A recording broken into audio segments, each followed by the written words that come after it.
Baik, Assalamualaikum warahmatullahi wabarakatuh. Ini bagian dari arsip bisnis ya, atau corporate archives ini ya.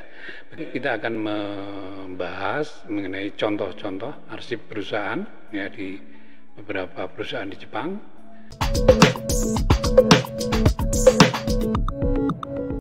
Oke, jadi di Jepang itu ada beberapa perusahaan besar yang mempunyai institusi arsip perusahaan. Jadi archive institution di perusahaan tersebut. Jadi jangan dikira bahwa perusahaan-perusahaan besar itu tidak mempunyai lembaga kearsipan sendiri atau institusi arsip sendiri yang memang khusus mengurusi arsip statis milik perusahaan yang bersangkutan. Ya, selain itu juga ada lagi divisi yang mengurusi arsip dinamis ya. Nanti di video pertama itu mengenai profesi, ada record manager ya, itu untuk arsip untuk record ya, arsip dinamis. Nah sekarang kita bicara mengenai archives. Jadi di perusahaan-perusahaan besar itu ada lembaga institusi yang khusus menangani arsip-arsip perusahaan ya. Nanti kita bicara apa kegunaannya bagi perusahaan itu sendiri, kemudian bagaimana cara membangun lembaga arsip atau institusi arsip perusahaan dan seterusnya ya. Ini ya. Nah, ini contoh-contohnya dulu. Nah, di Jepang itu sebagian besar perusahaan-perusahaan besar di Jepang itu menggunakan nomenklatur untuk institusi arsip ya. Biasanya in-house corporate archives atau in-house department archives ya, dan banyak istilah-istilah ya.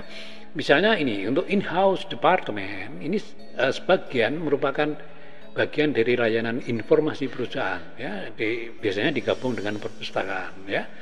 Dan kalau model in-house department ini lembaga institusi arsip perusahaan ini bertanggung jawab penuh terhadap layanan arsip ya, terutama mengenai sejarah perusahaan yang bersangkutan ya.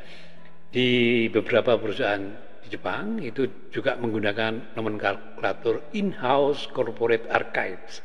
Nah, ini biasanya ditempatkan di bagian atau unit yang sejajar dengan unit public relation ya, atau disejarkan dengan administrasi umum atau disejarkan dengan komunikasi perusahaan ya, unit komunikasi perusahaan. Jadi kedudukan institusi arsip perusahaan ini di perusahaan-perusahaan besar ini sangat tinggi. Nah, oleh karena itu sebenarnya ahli-ahli arsip statis itu sangat diperlukan ya di perusahaan-perusahaan besar yang ada di Jepang atau perusahaan-perusahaan besar ya yang ada di Indonesia. Nah, oleh karena itu untuk program studi kearsipan itu sebaiknya juga ini membekali mahasiswanya untuk yang arsip statis ini ya, artinya dengan referensi yang terkini ya, karena banyak sekali konsep-konsep dan juga praktek-praktek pengelolaan arsip statis yang bisa digunakan di perusahaan-perusahaan ya ini ya. Oke. Nah, kemudian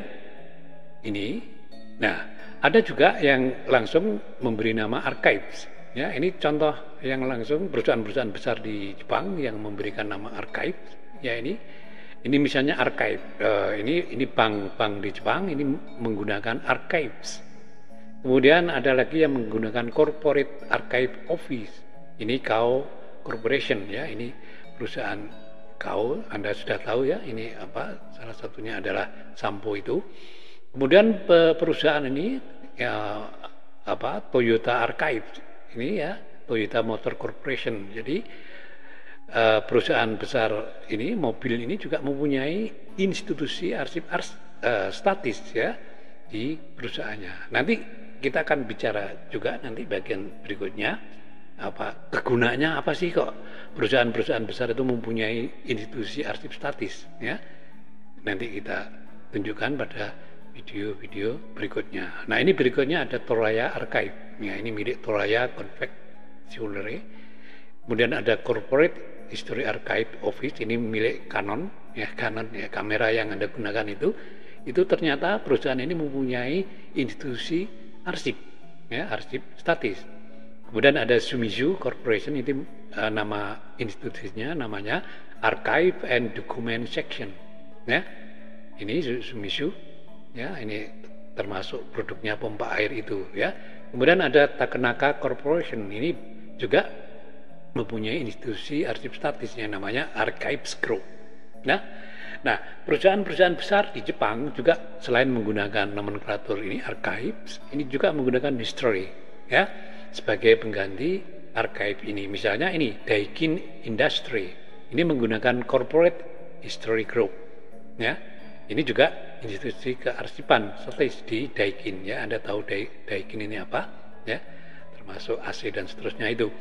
Nah, kemudian ada Matsushita Electric Industry, ada Morinaga Co Ltd. Ini kedua-duanya menggunakan Office of Corporate History. Jadi maksudnya di kedua perusahaan ini ada institusi yang bertanggung jawab mengurusi arsip statis perusahaan ya.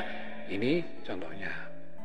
Oke, saya kira itu sementara dan nanti kita lanjutkan ke bagian berikutnya. Terima kasih. Assalamualaikum warahmatullahi wabarakatuh.